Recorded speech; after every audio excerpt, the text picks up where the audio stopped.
ओम श्री कृष्ण कन्हैयालाल की जय।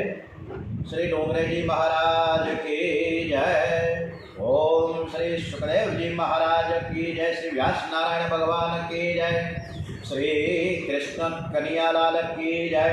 श्री द्वारिकाधीश की जय। ओम नमो भगवते वासुदेवाय। श्री गम गणपते नमो नमः। वक्रतुंड महाकाय सूर्यकोटि समप्रभ निर्विघ्नं कुरु मे देव सर्वकार्येषु सर्वदा। श्री गणपति महाराज की जय। ओम मनोजवं मारुततुल्यवेगं जितेन्द्रियं बुद्धिमतां वरिष्ठं वातात्मजं वानरयूथमुख्यं श्रीरामदूतं शरणं प्रपद्ये। श्री हनुमान जी महाराज की जय। श्री रामचंद्र भगवान की जय। ओम श्री गायत्री माता की जय। ओम नमो भगवते वासुदेवाय। परम पूज्य गुरुदेव श्री राम शर्माचार्य जी की जय। ओम श्री भागवत भगवान महाराज की जय। ओम हरे कृष्ण कृष्ण कृष्ण हरे हरे हरे राम राम राम हरे हरे। ओम श्री भारत माता की जय। वंदे वेद मातरम। आज 21મી જૂન છે, શનિવારનો દિવસ છે અને આજે યોગીની એકાદશી છે। આજે આમ દસમ છે, દસમ ને 11 ભેગા છે, યોગીની એકાદશી। અને આજે આખી દુનિયામાં યોગ દિવસ છે। 21મી જૂન વિશ્વ યોગ દિવસ। શ્રી કૃષ્ણ કન્હૈયાલાલ કી જય। આજની કથા આપણે શ્રી કૃષ્ણ પરમાત્માને સમર્પિત કરીએ। સ્મિત હાસ્ય સાથે આપણે આ કથા પ્રભુ પરમાત્મા સરસ રીતે સાંભળે છે એવા શ્રદ્ધા સુમન સાથે કૃષ્ણ કન્હૈયાના ચરણમાં વંદન સાથે હવે વિયોગ લીલા, ગોપી કૃષ્ણથી વિયોગ થયો એનો, એ લીલા ખૂબ સરસ મજાની અદ્ભુત છે। જીવને પરમાત્માનો વિયોગ થયો છે। પરમાત્માના વિયોગમાં જીવન કેવું હોવું જોઈએ એ આદર્શ જગત અને ગોપીઓએ આ વિયોગ લીલામાં બતાવ્યો છે। જેને બહુ જ માન મળે તેનામાં અભિમાન આવે છે। ગોપીઓને પરમાત્મા સાથે રાસ રમતા સૂક્ષ્મ અભિમાન આવ્યું છે। ગોપીઓ મનમાં વિચાર કરે છે કે આ જગતમાં અમારા જેવું કોઈ છે જ ને, અમે શ્રેષ્ઠ છીએ। એકવાર સત્યભામા છે ને, એને પણ અભિમાન આવ્યું કે મારા જેવી સ્વપ્ન સુંદરી તો કોઈ નહીં, હું જ કૃષ્ણને વધારે પ્રિય લાગું। એટલે અભિમાન નાનાથી મોટા દરેકને આવે જ છે। કોઈ અભિમાન વગર એક પણ વ્યક્તિ હોઈ શકે જ નહીં, શક્ય જ નથી। કારણ કે નાનું મોટું અભિમાન દરેકને હોય છે। ગોપીઓ આટલી બધી એની સાથે તન્મયતા હતી છતાં પણ એને એમ થયું કે કૃષ્ણ એ મારા જ છે અને કૃષ્ણ મારા વગર રહી જ ન શકે, આવું એનો અભિમાન થયું। ગોપીઓમાં અભિમાન આવ્યું ક્યાંથી?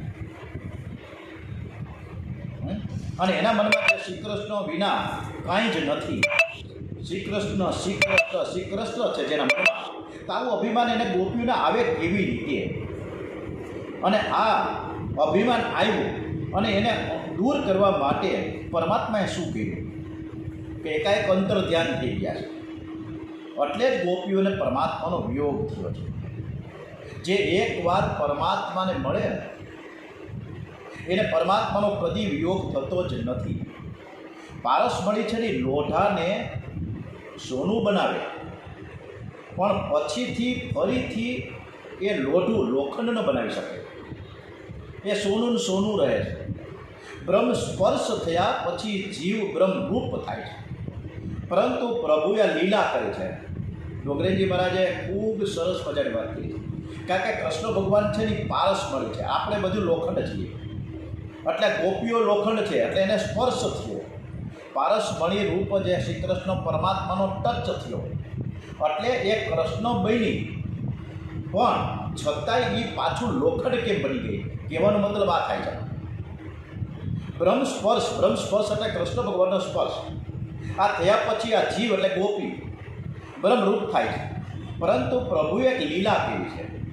ગોપીઓમાં અભિમાન પણ પ્રભુએ જ ઉત્પન્ન કર્યું છે, એમને એમ નથી આવ્યું. ગોપી તો શુદ્ધ છે, નિષ્કામ છે. તેથી આ અભિમાન પરમાત્માની પ્રેરણાથી થઈ છે. શ્રી કૃષ્ણને લીલા કરવાની એક ઈચ્છા છે, એટલે તેને શું કર્યું? સ્વજન મોહિકા માયાએ ગોપીઓના મનમાં અભિમાન પેદા કર્યું છે. પરમાત્મા તો સર્વવ્યાપક છે, સર્વત્ર છે. તે અંતર્ધ્યાન થઈ શકે જ નહીં. અંતર્ધ્યાન ક્યાંથી થાય? ધ્રુવજી મહારાજે 6 મહિના સુધી લગાટ ચતુર્ભુજ નારાયણના એકદમ તપશ્ચર્યા કરી. એટલે હૃદયમાં નારાયણે સ્થાન લીધું. પરંતુ જ્યારે સ્વયં નારાયણ સામે આવ્યા અને આંખ નહોતા ખોલતા ધ્રુવજી, ત્યારે એના હૃદયમાંથી ભગવાનને પોતે જ અંતર્ધ્યાન થઈ ગયા, એટલે વ્યાકુળ થઈ ગયા છે. અંતર્ધ્યાન થયા એટલે અર્થ એવો નથી કે પરમાત્મા અંદર છુપાયા છે, પણ અહીંયા એવું કહેવા માગે છે પરમાત્મા કે હું અંતર્ધ્યાન થયો છું, છતાં પણ હું તમારી અંદર જ છું. ગોપીઓના ગોતો હતા. ગોપીઓની આંખ ઉપર અભિમાનનો પડદો આવ્યો હતો અને તેથી હવે તેમને પરમાત્મા દેખાતા નથી. આ બધી લીલા છે. ગોપીઓને બહિરંગમાં પરમાત્માનો વિયોગ થયો છે. પરમાત્મા અંતર્ધ્યાન થયા, એ પરમાત્મા લીલા કરી રહ્યા છે. અને એ સમયે શ્રી કૃષ્ણ ભગવાને પિતાંબર માથા ઉપર ખેંચીને લાજ કાઢી. ગોપીઓ માને છે કે આ તો અમારામાંની એક સખી છે, એટલે તે ઓળખી શકતી નથી. ગોપીઓ શ્રી કૃષ્ણને બહાર શોધે છે, પણ શ્રી કૃષ્ણ તો ગોપીઓના મંડળમાં જ છે. આનંદ અંદર છે. આપણા બધાની અંદર આનંદ અંદર છે, છતાંય આપણે બધાએ સાપુતારા આનંદ શોધવા માટે જવું, જ્યાં ત્યાં ભટકવા જવું, પણ ખરેખર આનંદ અંદર છે. અને આનંદની વાત નીકળી ત્યારે એક પિક્ચર જે ઋષિકેશ મુખર્જીનું, કે જે કેન્સરગ્રસ્ત હતો માણસ, જે આનંદ નામની વ્યક્તિ આખો દિવસ આનંદમાં રહીએ, કેન્સર નામની ચીજવસ્તુ શું છે એના શરીરમાં ખબર ન પડવા દે, આનંદની કાગડાની જેમ એ વ્યક્તિ આખી જિંદગી સરસ રીતે જીવ્યો. ખબર નથી કે મૃત્યુ એને ક્યારે આવવાનું છે, પણ છતાં એ મૃત્યુને હંફાવવા માટે સતત અને સતત આનંદિત રહ્યો. એટલે આનંદ તો આપણી અંદર જ છે. એટલે આપણે અંદર જે રહેલા શ્રી કૃષ્ણને શોધવાના છે. પુંડલિકનો એકદમ સરસ મજાનો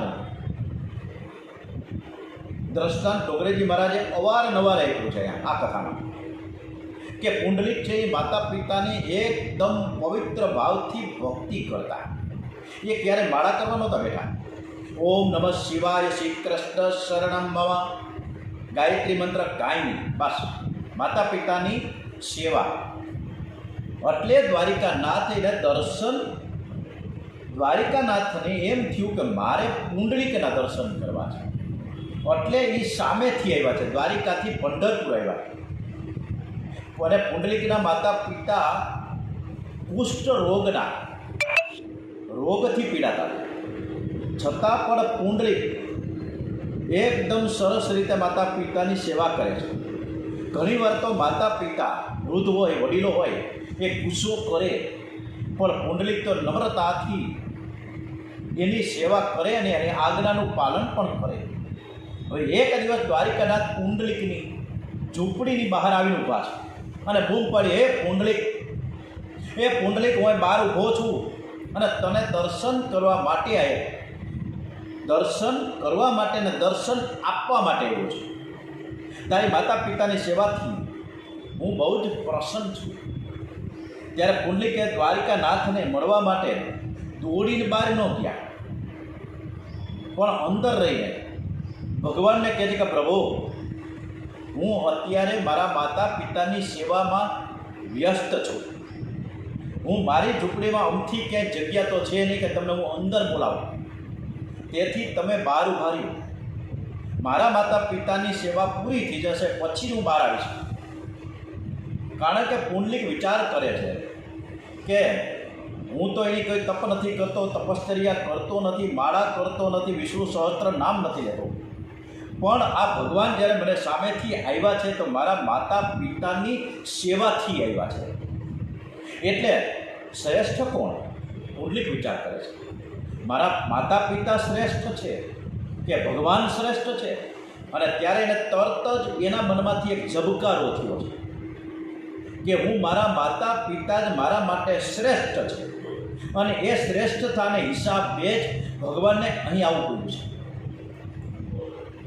પુંડલિક તો એમ જ કહે છે કે જ્યારે સાધન હાથમાં છે તો સાધ્ય ક્યાં જવાનું છે?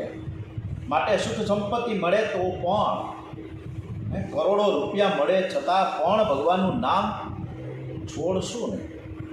ભક્તો ભગવાનને કહી શકે છે કે આપ બહાર ઊભા રહો. ભગવાને ઊભા રહેવા માટે પુંડલિકે અંદરથી એક ઈંટનો બહાર ઘા કર્યો છે. ભગવાન એક ઈંટ ઉપર ઊભા રહ્યા. બહુ વાર લાગી ગઈ. ભગવાન થાકી ગયા.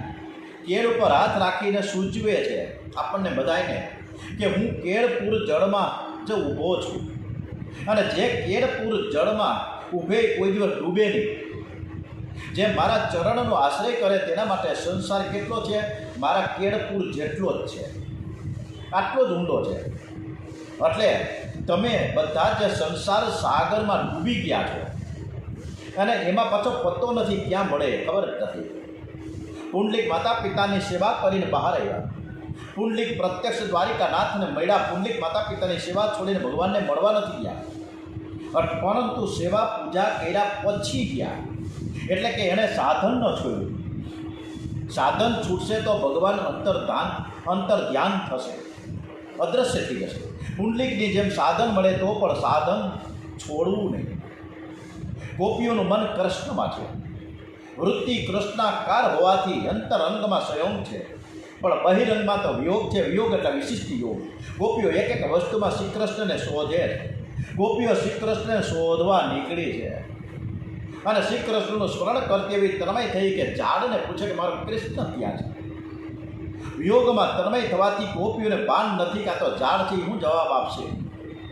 ગોપીઓ શ્રી કૃષ્ણની લીલાનું અનુકરણ કરે છે.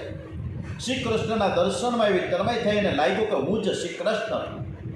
લાલી દેખન મય ગઈ, મય ભઈ હો ગઈ લાલ. કૃષ્ણને શોધતા શોધતા હું કૃષ્ણ બની ગઈ. જીવને અભિમાન આવે એટલે જીવ કેવી રીતે લટકે છે. મનુષ્યનો શત્રુ અભિમાન છે. અભિમાનને કારણે જીવ દુઃખી થાય છે. અભિમાનથી દૈવી આવું કઠણ છે. મનુષ્ય જ્યારે અભિમાનમાં રહે છે ને ત્યારે જો કર્કશ શબ્દ બોલે ને તો તેની અસર મન ઉપર થાય છે. પરમાત્માના ચરણમાં સતત રહો જેથી અભિમાનનો આ હલ્લો આપણે ખાડી શકીએ. રાધાજીને શ્રી કૃષ્ણે બહુ જ માન આપ્યું. એમને પોતાની સાથે લઈ જતા, પરંતુ જેને બહુ બહુમાન મળે એને અભિમાન આવી જાય. જ્યાં માન છે ને ત્યાં તકલીફ છે. જ્યાં માન નથી, જ્યાં અભિમાન નથી, એ જ સુખદેવજી મહારાજ છે. ઘણીવાર જીવને બહુમાન કે બહુ ધન મળે ને એટલે તેનામાં અભિમાન આવે છે અને એવા સમયે નમ્ર બનવું જોઈએ. શ્રી કૃષ્ણ અંતર ધ્યાન થવાથી રાધાજી પછતાય છે, ખૂબ જ રડે છે. કહે છે કે નાથ, મને દર્શન આપો. તમારા વગર હું નહીં જીવી શકું. હું શુદ્ધ બુદ્ધ ભૂલી છું. મારા ઉપર તમે દયા કરો. રાધા ઢૂંઢ રહી હે, કિસીને મેરા શ્યામ દેખા હે. બધાને પૂછે. રાધાજી રોતા રોતા બેભાન બન્યા છે. આ બાજુ ગોપીઓ ભગવાનની શોધ કરે છે, ક્યાંય દેખાતા જ નથી. ગોપીઓને થયો કે શ્રી કૃષ્ણ અમને છોડીને ક્યાંય જાય જ નહીં, અહીં જ ક્યાંક છુપાયા છે. હું જે બોલું છું તે સાંભળે છે. કોઈ ગોપીને એમ લાગે કે શ્રી કૃષ્ણ મારી જમણી બાજુ ઊભા છે, તો બીજી ગોપીને એમ થાય કે શ્રી કૃષ્ણ મારી ડાબી બાજુ ઊભા છે, તો વળી કોઈ શ્રી કૃષ્ણને પોતાની સન્મુખ ઉભેલા જુએ છે. ગોપીઓ શ્રી કૃષ્ણને શોધતા શોધતા રાધાજી બેભાન પડ્યા હતા. ત્યાં આવીને પહોંચ્યા. રાધાજીને જગાડે પછી બધી જ ગોપીઓ શ્રી કૃષ્ણ જ્યાંથી અદૃશ્ય થયા છે ત્યાં આવે છે. વિરહમાં વ્યાકુળ થયેલી ગોપીઓ શ્રી કૃષ્ણની ભાવના કરતી શ્રી કૃષ્ણના ગુણગાન ગાવા લાગી. અને જે આ ગોપીઓએ ગુણગાન ગાયું ને એનું નામ છે ગોપી ગીત. અને ગોપી ગીત ઉપર મોરારી બાપુએ ખૂબ સરસ મજાની કથા કરી છે. રમેશભાઈ ઓઝા ભાઈશ્રીએ પણ ઘણી કથા કરી છે. ગોપી ગીત ઉપર 7 દિવસની કથા કરી. આ ગાન છે એ ગોપી ગીત કહી શકાય.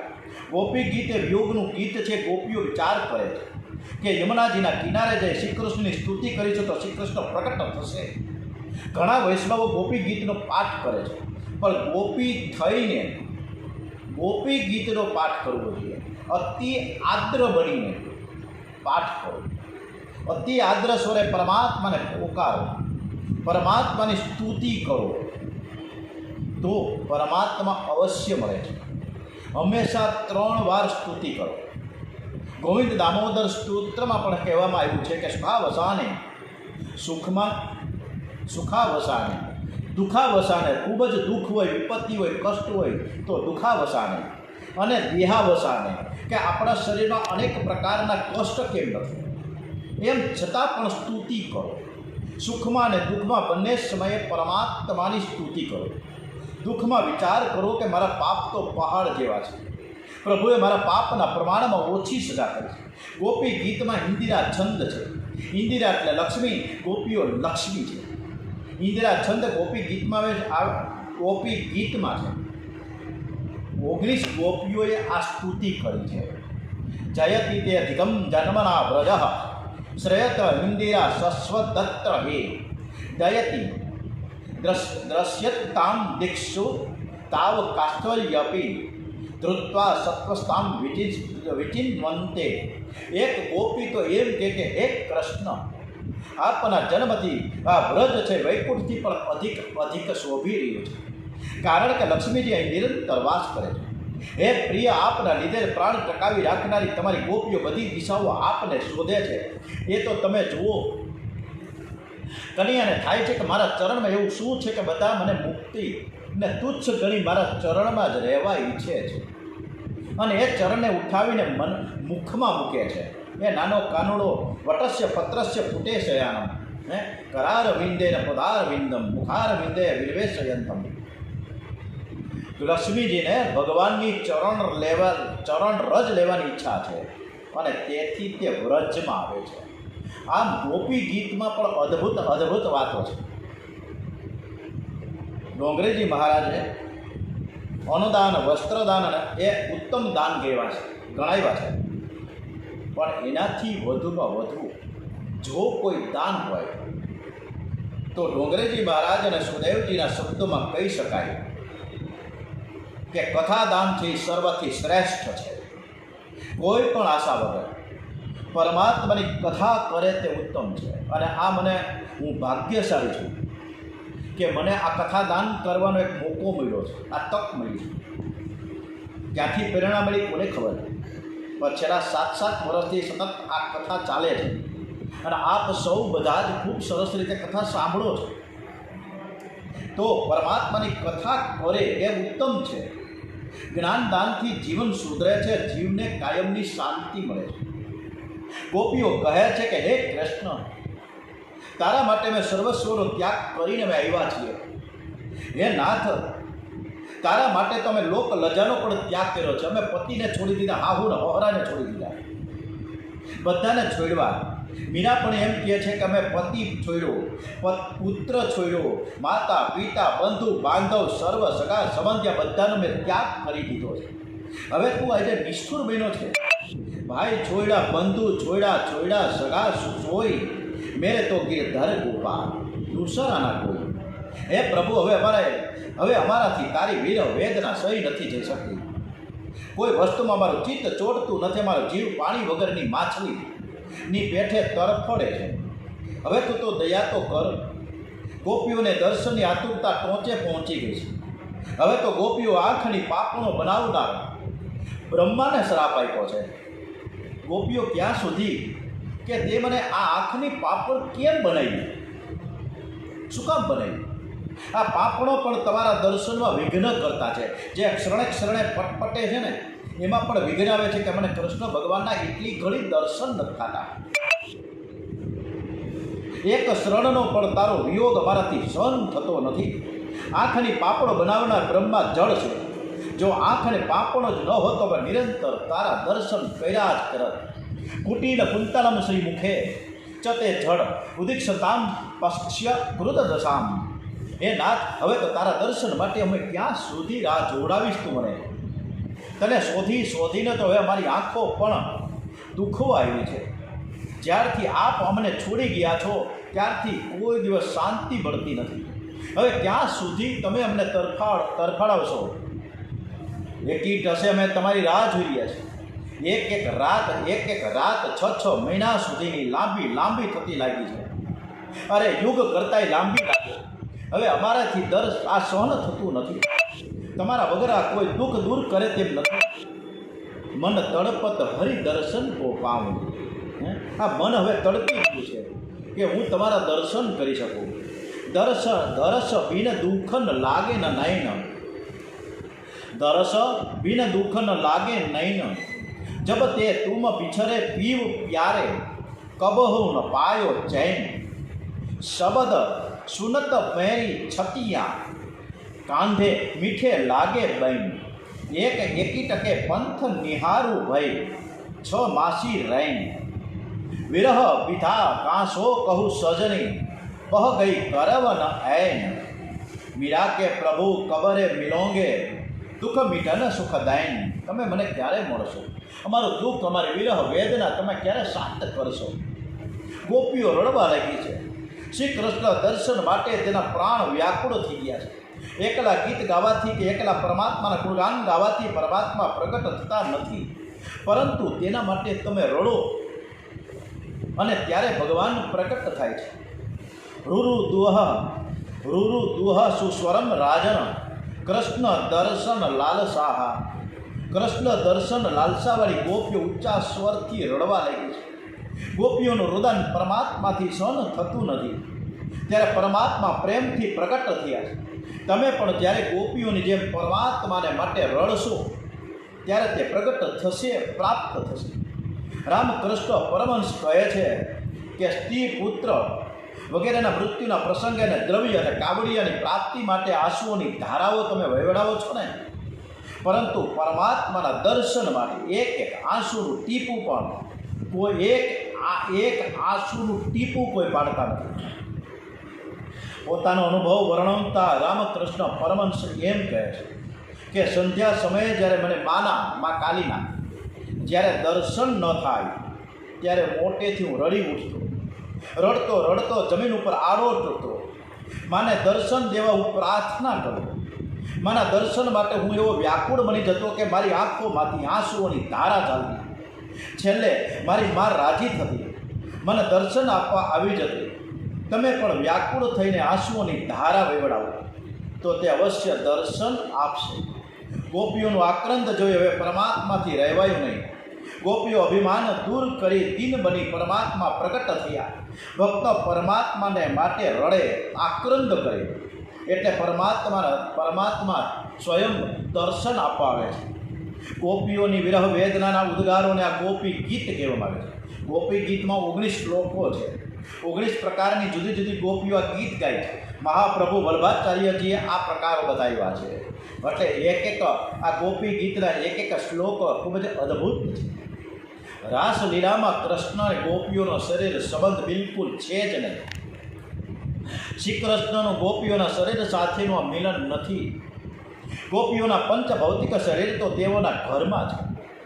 તેમના પતિઓ તેના ઘરમાં પોતાની પડખે રહેલી જ જોઈએ છે. એટલે તો તેમનામાં કૃષ્ણ પ્રત્યે દ્વેષ ભાવ પેદા થતો ને જેવું ભાગવત કથાકાર કહે છે. રામચંદ્રજીએ પણ સીતાજીને એવું કીધું કે હવે તમે છાયા મારી સાથે રહેશે અને તમે અત્યારે તમારા સ્થાને જતા રહ્યો. અને રાવણ જે લઈ ગયો એ સાચા સીતા નહીં પણ છાયા સીતાને લઈ ગયા. રાસલીલામાં શ્રદ્ધા ભાવની જરૂર છે. શ્રદ્ધાપૂર્વક રાસલીલાનું સ્મરણ કરવાથી ભગવાનના ચરણોમાં પરાભક્તિ પ્રાપ્ત થાય છે અને તેમનો કામ ભાવ કાયમને માટે નષ્ટ થઈ જાય છે. ગોપી કૃષ્ણની આ રાસલીલા કલાક 2 કલાકમાં પૂરી નથી થઈ, દિવસ 2 દિવસમાં નથી પૂરી થઈ. આ રાસલીલા 6 માસ સુધી નિધિવન વૃંદાવનમાં ચાલી છે અને 6 માસ સુધી આ ગોપીઓ ઘેર નથી ગઈ. જો ગોપીઓ 6 માસ સુધી ઘેર ન આવે તો કેવો ઉહાપોહ મચી જાય. બધાએ શોધવા નીકળી પડે ને ક્યાંય ગઈ, મારી વહુ ક્યાંય ગઈ, બોલો ઘરવાળો એને ગોતવાની કે મારી ઘરવાળી કઈ ગઈ. છોકરાઓ નીકળી પડે કે મારી માં ક્યાં વહી ગઈ, પરંતુ એવું ન થયું. એવા માટે કૃષ્ણ ભગવાન આપણને બતાવે છે, સ્પષ્ટ કરે છે કે આ ભૌતિક મિલન નથી, પણ જીવ અને પરમાત્માનું આધ્યાત્મિક મિલન છે. બ્રહ્મનો બ્રહ્મ સાથેનો વિલાસ એ જ રાસ છે, પરંતુ પરમાત્માની લીલાનું રહસ્ય જટ સમજાતું નથી. એટલે જ કહેવાય છે કે દ્વારિકાનો નાથ મારો રાધા રમણ છે. સરસ મજાનો એ ગરબો છે. ભાગવત એ બહુ રોગની દવા છે. ભાગવત છે ને આપણા બધા જ આખા જન્મારામાં જે કાંઈ રોગ આપણા પાપના જે થયા હોય એને નષ્ટ કરનારી આ કથા છે. એમ છતાં પણ સઘળા વ્રત પાળવા જ જોઈએ. મહાપુરુષો વેદ શાસ્ત્રની મર્યાદા તોડતા નથી. શ્રી કૃષ્ણ હંમેશા 4 વાગે ઉઠે છે. પરમાત્મા હોવા છતાં પણ બ્રહ્મ મુહૂર્તમાં શ્રી કૃષ્ણ ઉઠી જાય. મહાપ્રભુજી હંમેશા ત્રિકાળ સંધ્યા કરતા હતા. એક દિવસ મહાપ્રભુજી જગન્નાથ મંદિરમાં ગયા હતા. એકાદશીનું વ્રત છે. આજે પણ આપણે યોગીની એકાદશી છે. એવામાં મંદિરમાંથી સુખડીનો પ્રસાદ હાથમાં આવ્યો. હવે શું કરવું? પ્રસાદ આરોગે છે તો આપણા એકાદશી વ્રતનો ભંગ થાય, નો આરોગે તો પ્રભુના પ્રસાદનું અપમાન થાય. વ્રત ભંગ કરાય નહીં, પ્રસાદ છોડાય નહીં, કરવું શું? સામાન્ય માણસ ગમે તે એક પ્રકારનું પાલન કરે ને બીજું છોડી દે, પરંતુ મહાપ્રભુજીએ આ બંનેનું પાલન કર્યું છે. ભગવાનના પ્રસાદનું અપમાન ન થાય અને એકાદશીનું વ્રત પણ ન તૂટે એ માટે આખી રાત હાથમાં પ્રસાદ લઈને પ્રભુના ગુણગાન ગાયા અને 1200 થઈ. 11નો દિવસ પૂરો થયો અને પછી પ્રસાદ આવ્યો છે. એટલે વ્રતે જાળવી રાખ્યું અને પ્રભુનું ગાન પણ કર્યું. પ્રભુની કૃપા મેળવવાનો માર્ગ તે પુષ્ટિ માર્ગ છે. એ માર્ગ સંસારીઓ માટે એટલો સહેલો નથી. જેમના મન વિષયોમાં ફસાયેલા છે, એમનામાં હરિદર્શનનો આવેશ કદી આવે જ નહીં. એમના માટે આ પુષ્ટિ માર્ગ નથી. રાસલીલા પછી સુદર્શન વિદ્યાધરની કથા આવે છે. વિદ્યાધર બહુ સરસ મજાની આ વિદ્યાધરની કથા. શિવરાત્રિનું પર્વ છે. નંદ બાબા અંબિકા વનની જાત્રાએ ગયા છે. બધાએ રાત્રિના સમયે સરસ્વતી નદીના કિનારે મુકામ કર્યો છે. બધા જ ગાઢ નિંદ્રામાં સૂતા છે. અંબિકા વનમાં એક અજગર રહે છે. એ સૂતેલા નંદ બાબાને ગળવા લાગે છે. ત્યાં શ્રી કૃષ્ણના કેવળ ચરણ સ્પર્શથી અજગર મરી જાય છે અને તેમાંથી એક દેવ પુરુષ બહાર આવે છે. પરમાત્મા જાણતા હોવા છતાં પૂછે છે, તું કોણ છે? પુરુષ એમ કહે છે કે હવે આગલા જન્મમાં હું સુદર્શન નામનો વિદ્યાધર હતો. હું બહુ જ સુંદર હતો. મને મારા રૂપનું ખૂબ જ અભિમાન હતું. કોઈને કદરૂપા જોઈને હું હસતો હતો. એકવાર મેં કાળા કુબડા ઋષિને જોયા અને એનું નામ હતું અંગીરા ઋષિ. એમને જોઈ મને હસવું આવ્યું. હું હસ્યો એટલે એમણે મને શ્રાપ આપ્યો કે તેવું મારી આકૃતિ જોઈને હસ્યો છે એટલે તું અજગર થઈ જા. શરીર સુંદર છે એવો વિચાર કરતા નહીં. ડોંગરેજી મહારાજ ખૂબ સરસ મજાનું આ વસ્તુ 3 થી 4 વાર ઉલ્લેખ કરી આપણે કહે કે શરીરમાં કંઈ સુંદર છે જ નહીં. શરીરમાં કેવળ હાડકાં, રુધિર, માંસ અને મળમૂત્ર ભરેલા છે. આ માટે કોઈની આકૃતિ જોઈને હસશો નહીં. ચામડીનું ચિંતન કરવું એ પાપ છે. ચામડીને જોશો તો આવતા જન્મે તમે ચમાર થશો. મહાત્માઓ કોઈની આવું જ અષ્ટાવક્ર છે. અષ્ટાવક્ર જ્યારે આવ્યા જનક રાજાના દરબારમાં ધીમે ધીમે, એટલે બધા જ રાજ દરબારીઓ જે બેઠા હતા ને, જનક રાજા પણ રાજ સિંહાસન પર બેઠા હતા. એટલે અષ્ટાવક્ર જ્યારે આવ્યા ધીમે ધીમે આવતા હતા ત્યારે બધાએ હસવા લાગ્યા. ઘણા ખડખડાટ હસવા લાગ્યા. આ બધાએ હસતા હતા ત્યારે અષ્ટાવક્ર પણ હસ્યા. એ પણ જોરથી હસ્યા. જનક રાજાએ પૂછ્યું કે ભાઈ અમે તો તમારું આ કદરૂપું શરીર, આઠે અંગ વાકું વળેલું આ શરીર તમારું, એ જોઈને મેં હસ્યા, તો તમે શું કામ હસ્યા? હું શું કામ હસ્યો છો જનક રાજા તમને બતાવું. આ બધા જેટલા રાજ દરબારીઓ છે ને, બધા એ બધા ચમાર ભેગા થયા છે અને આ બધા આ શરીરને જોવે છે. આ અંદર ઉપરની જે ચામડી જોવે છે. પણ આપણી અંદરની જે ચામડીની અંદર, આપણા શરીરની અંદર જે પરમાત્મા છે કોઈ જોઈ શકતા નથી. એટલે મને દુઃખ થાય છે, એટલે મને આશ્ચર્યચકિત થઈને મને હસવું આવ્યું છે કે તમે બધા ચમાર છો. એટલે આકાર જોવાથી મનમાં વિકાર ઉત્પન્ન થાય છે. માટે કોઈ વ્યક્તિનો આકાર જોશો નહીં, રૂપ જોશો નહીં. અને સુદર્શન વિદ્યાધરની કથા ખૂબ જ સરસ છે. અને એનું એ રીતે મન આપણે એના તરફ વાળીએ તો આપણને ખબર પડે કે આ સંસારમાં કંઈ છે જ નહીં. હમણાં સરસ મજાનો એક વોટ્સએપ આવ્યો. એક ધનાઢ્ય પરિવારને 5 કરોડની એક ગાડી હતી, 5 કરોડ રૂપિયાની. એક બીજી ગાડી હતી 3 કરોડ રૂપિયાની.